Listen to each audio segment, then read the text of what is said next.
Bonjour à toutes et à tous et bienvenue dans une nouvelle vidéo sur la chaîne de Catch en Vrac. Aujourd'hui on se retrouve pour la suite de la série que j'ai commencé il y a déjà quelques temps. C'est 5 choses que vous ne savez pas sur des catcheurs. La dernière vidéo portait sur l'Undertaker puisque c'était en parallèle avec l'annonce de sa retraite. Aujourd'hui je me suis dit qu'on allait s'intéresser à un catcheur qui est toujours en activité à la WWE mais qui a un statut particulier, c'est MVP, Montel Vontavious Porter, catcheur du côté de Raw et manager de Bobby Lashley. C'est donc parti maintenant pour 5 choses que vous ne savez peut-être pas sur MVP.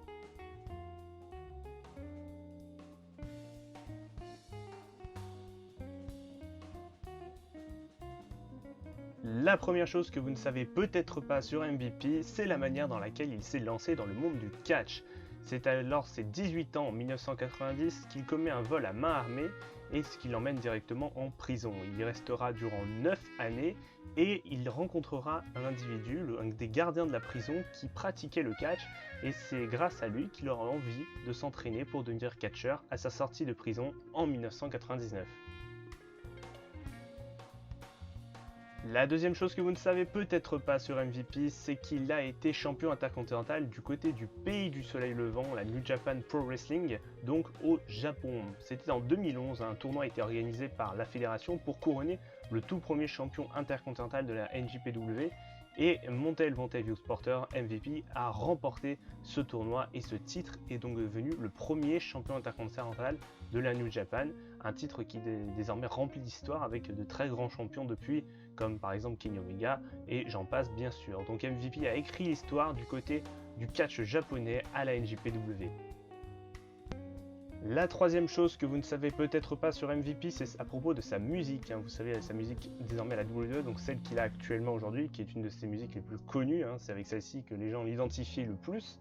Et cette musique, MVP la déteste. Et il a révélé ça dans plusieurs interviews, livrées donc à plusieurs journaux, que ce soit des journaux américains et même du côté de la New Japan Pro Wrestling. Il a révélé qu'il détestait cette musique, que c'était celle vraiment qu'il détestait le plus de toutes ces fédérations, de toutes les musiques qu'il a pu avoir durant sa carrière, et que malheureusement c'était celle à laquelle il était associé du côté de la WWE. Et donc du coup il est obligé de la garder, mais il la déteste. Il a dit plusieurs fois qu'il aimerait changer de musique, mais la WWE n'entend pas comme ça, il souhaite garder cette musique en tout cas actuellement. C'est assez utopique quand même qu'un catcheur haïsse autant sa musique qui est pourtant adorée des fans. Je trouve ça vraiment incroyable. Pour la quatrième chose que vous ne savez peut-être pas sur MVP, il faut remonter en 2007, lorsqu'il consultait des médecins.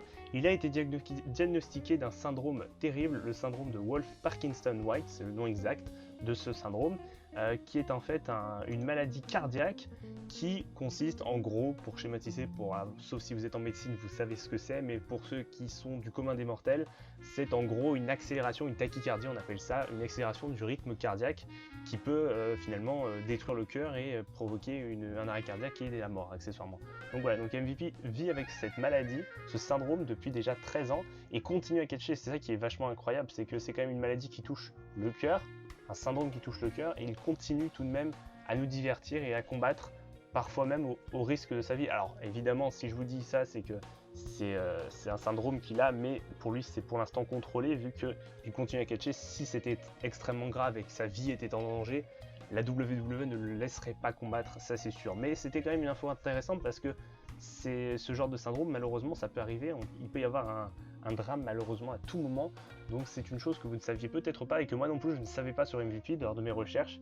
Donc c'est pour ça que j'ai été vraiment très surpris de savoir qu'un catcheur encore en activité, parce que MVP quand même est un catcheur qu'on voit et qui combat régulièrement du côté de Raw. Et du coup je pensais pas du tout qu'il avait ce syndrome. Et la cinquième et dernière chose que vous ne saviez peut-être pas sur Montel Vontavious Porter MVP, c'est qu'il est un grand fan de l'univers Marvel et plus particulièrement du personnage de Punisher. Donc c'est le personnage avec la tête de mort et qu'il intègre régulièrement à ses tenues de catch. Là en tout cas depuis son retour au Rumble, quasiment toutes ses tenues de catch, si je ne m'abuse, avaient le logo du Punisher dessus. Parce que c'est vraiment un de ses héros préférés de l'univers Marvel et il est fier de le représenter sur sa tenue. Et voilà, c'est la fin de cette petite vidéo 5 choses que vous ne saviez pas sur MVP Montel Vontavious Porter. J'espère que vous aurez appris des choses parce que moi, mine de rien, j'ai appris pas mal de choses durant mes recherches. et j'espère que ce format vous plaît. N'hésitez pas à me dire en commentaire quel catcheur vous aimeriez voir une vidéo dessus, en 5 choses que vous ne savez pas sur ce catcheur. Je sais pas, par exemple John Cena, Roman Reigns, Zack Ryder, je sais pas. Dites-moi en commentaire qui vous voudriez voir pour continuer cette petite série, moi qui me plaît bien et qui a l'air de bien vous plaire aussi, donc c'est vraiment cool. N'oubliez pas de lâcher un pouce bleu et de vous abonner à la chaîne et d'activer la petite cloche pour les notifications parce que parfois vous n'avez pas toutes les notifications qui arrivent lorsqu'une vidéo sort. Donc c'est très important pour ne manquer aucune des vidéos. Comme d'habitude, on reste à une vidéo par semaine, même pendant les vacances. J'essaye de tenir le rythme. Merci en tout cas à vous de votre fidélité et ciao tout le monde.